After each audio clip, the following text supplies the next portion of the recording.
దేశంలో సంపన్నులైన ముఖ్యమంత్రుల జాబితాను ఏడీఆర్ రిఫార్మ్స్ సంస్థ తన నివేదిక ద్వారా వెల్లడించింది. ఈ నివేదికలో ఇంట్రెస్టింగ్ విషయాలు వెలుగు చూశాయి. పొరుగు రాష్ట్రమైన ఆంధ్రప్రదేశ్ ముఖ్యమంత్రి చంద్రబాబు నాయుడు దేశంలోనే సంపన్న ముఖ్యమంత్రిగా మొదటి స్థానంలో నిలిచారు. వెస్ట్ బెంగాల్ సీఎం మమతా బెనర్జీ ఈ నివేదికలో ఆఖరి స్థానంలో నిలిచారు. ఏడీఆర్ నివేదిక ప్రకారం తొలి స్థానంలో నిలిచిన చంద్రబాబు నాయుడు మొత్తం ఆస్తి విలువ 931 కోట్లు. చంద్రబాబుకు 10 కోట్ల అప్పు ఉన్నట్లు వెల్లడించారు. చివరి స్థానంలో నిలిచిన పశ్చిమ బెంగాల్ సీఎం మమతా బెనర్జీ ఆస్తులు 15 లక్షలు మాత్రమే. ఇక సంపన్నులైన ముఖ్యమంత్రుల జాబితాలో తెలంగాణ సీఎం రేవంత్ రెడ్డి 7వ స్థానంలో నిలిచారు. ఏడీఆర్ నివేదిక ప్రకారం రేవంత్ ఆస్తుల విలువ 30.04 కోట్లుగా తెలిసింది. అదే సమయంలో రేవంత్ రెడ్డికి 1.3 కోట్లు అప్పులు కూడా ఉన్నట్లు నివేదికలో పేర్కొన్నారు.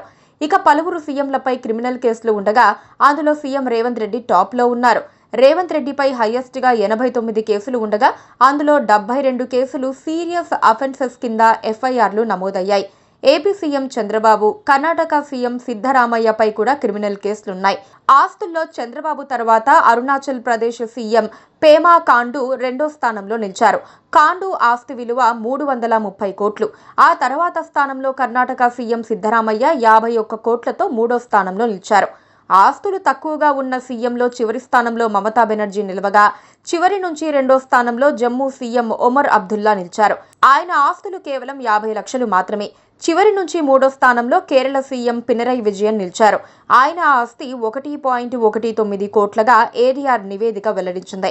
కాగా గత ఏడీఆర్ నివేదిక ప్రకారం దేశంలోనే సంపన్న ముఖ్యమంత్రుల్లో అప్పటి ఏపీ సీఎం జగన్మోహన్ రెడ్డి నిలిచారు. ఆయన ఆస్తి 500 కోట్లకు పైగా ఉన్నట్లు వెల్లడించారు. తాజాగా రిపోర్టులోనూ ఏపీ ముఖ్యమంత్రి తొలి స్థానంలో నిలిచారు. Please do subscribe to Please do subscribe to Please do subscribe to Please do subscribe to Please do subscribe to Please do subscribe to KTV Telugu. KTV Telugu. KTV Telugu. KTV Telugu. KTV Telugu. KTV Telugu. Please do subscribe to KTV Telugu.